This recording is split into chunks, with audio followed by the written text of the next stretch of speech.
Hi guys, and welcome back to the channel today. I hope you're having an awesome day. There's been some news coming out from Microsoft in the past few days about the upcoming console and the Ally. We're going to go over all of that in today's video, and if you are an Xbox fan, stick around. We're going to get right to it. Now let's jump into the Ally. As you guys know, this handheld console came out and it did raise some eyebrows just because the pricing was so ridiculous on it. Way more than the Steam Deck, more than the Switch 2, especially more than the Sony Portal. Like, it was just a really expensive handheld. And Microsoft has seen some pushback. Now, they are claiming that they sold out and it's been very successful, but it has leaked out that the supply of these was very low.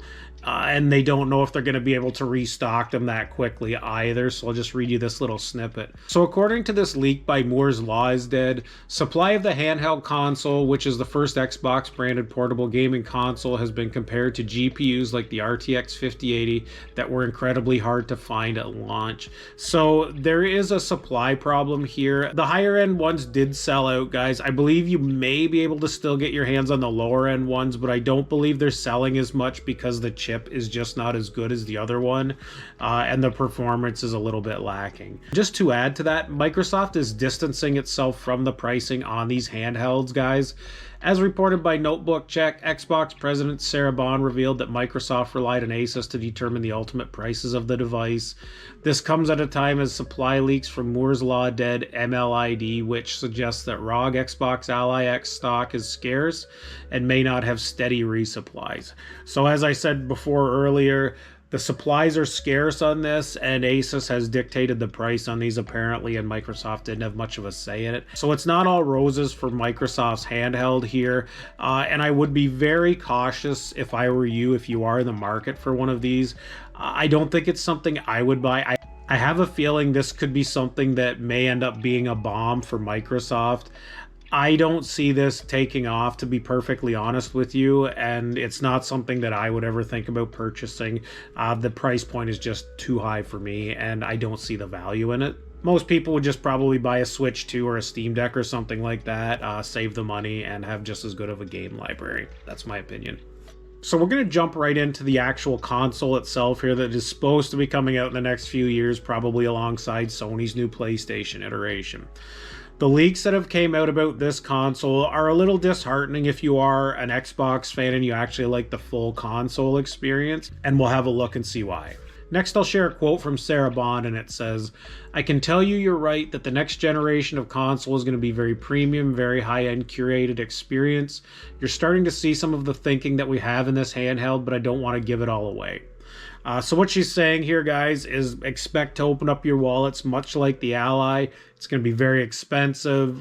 They're going to go high-end premium, which I'm assuming they will try to make it more just like a PC, like I said in one of my previous videos. That was the feeling I was getting from all these reports in the past few months, that Xbox is not getting out of the hardware and console game, but they are going to move to this sort of hybrid model, and I'll read you a quote from this article. Of course, that doesn't mean that the next-gen console will necessarily take the same form factor as the Ally, but it's sounding like Microsoft is leaning into that sort of hardware philosophy going forward. What we're reading into this is that the next-gen console will probably be pretty expensive, more PC-like in nature, and open to all of the different storefronts and ways to play that you see on the PC. So in my opinion, I think a true Xbox console is not going to come out. It's definitely going to be some sort of hybrid, and it's not going to feel like an actual Xbox. Very sad if you are into just having that console experience like myself. What I'm wondering personally is how high they think they can make the prices on this to make this a true premium gaming experience that the casual audience will absorb. Again, I am in that casual audience. I'm not a hardcore gamer anymore. I enjoy video games. I play them when I can. Like most people, you know, I'm a dad. I've got 2 young kids, a wife. You know, we have careers. We're doing stuff, and we just don't have tens of hours per day or week or whatever to play this stuff. And so in that aspect, for me, say it's $1,500 to $2,000 for a console hybrid or something like that. I don't see the value proposition in that. And I'm not too sure if this is the way Microsoft really wants to move forward on this. I'm sure they will because it's more expensive and they can get more money out of consumers. But I really do believe that Microsoft's long-term game is to slowly get out of some of this hardware and just focus on Game Pass. You got subscription money, just go back to being a publisher and the developer and making money that way. Just software in general, and that's their thing.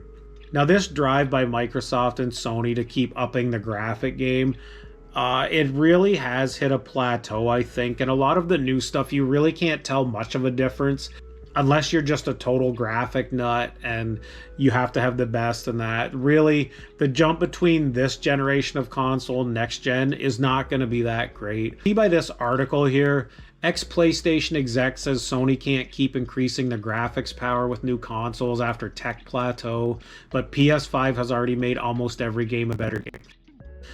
Well, that's not a big surprise. The X and the PS5 are the newest consoles out, even though they're getting a little bit older. But if you do compare them to a high-end PC, obviously they're not in that category. So there is going to be a ceiling for the graphics for the next few years. I don't see the next generation of console being a big leap, and I think they're going to have a little bit harder time pushing sales because of it. Because if there's not a huge jump in graphics, I don't really see the point in jumping ship and getting on board with a new console. That's just my opinion. You look back from the Series X, to the Xbox One, to the 360 and the original Xbox, you could see a pretty good jump in graphics and performance through every model. But I don't think you're going to see this jump in the next generation, guys. And that's why I think a lot of people like myself are probably going to forego it. I just don't see the value in paying that much money for a console that may get me a few better frames per second and a little bit better ray tracing and a little bit better performance. Paying all that extra money is just not worth it to me. As the future for the old Xbox and Microsoft and us gamers in general, I don't know where they go from this. I think they're making a huge mistake by going ultra premium. I think they'll push a lot of the console fan base. They'll just go over to Sony. If it's a regular priced console, you're going to get the same experience there. And if you really want to have whatever Microsoft is making exclusive, you'll just get a PC or you'll play it on your old Xbox. Now, the problem here with Game Pass and Microsoft in general, Microsoft has stated that they don't actually like console exclusives. So the point to that is that they're going to put all their games on Game Pass and they want them on the PC. And at some point, a lot of them will come over to PlayStation, and I wouldn't be surprised if they try to put them all on PlayStation, because at the end of the day, they want to sell those games. Hardware is not where you make money here. It's in the sales of the software. So if Microsoft's plans are to put everything on Sony and PC, then why the hell are you going to buy an Xbox, guys? And especially if it does come out to be this premium hybrid PC-like machine, what's the point? Just get a PC, right? And as we move away from the physical media age here, just in general, guys, it feels really shitty to be a gamer at this point.